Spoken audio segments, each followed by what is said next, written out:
Okay, so in the last video we talked about coaching, and now we finally talk about counseling and psychotherapy.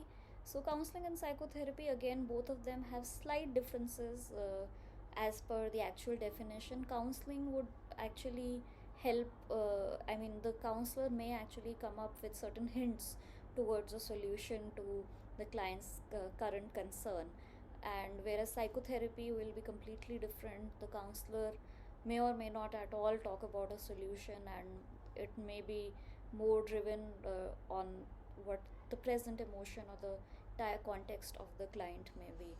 However, in India, counseling and psychotherapy are really mixed, and they're practiced together as they should be for the best outcome and for the best experience of the client.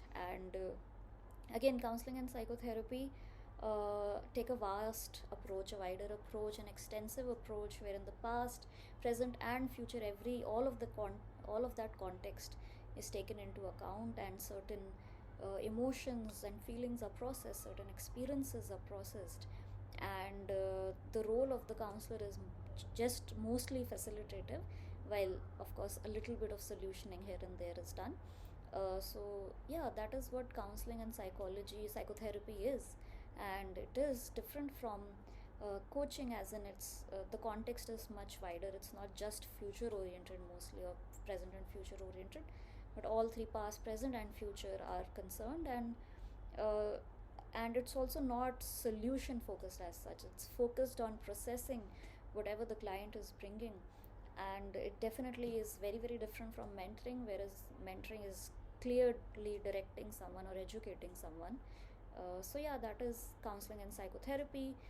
So if it's seen on a spectrum from educating to facilitating, so mentoring will be here on extreme end of educating, then coaching might be somewhere in between, and then counseling will be towards the other end of facilitating, extreme facilitating. So this is all about mentoring, coaching, and psychotherapy. Hope these were helpful.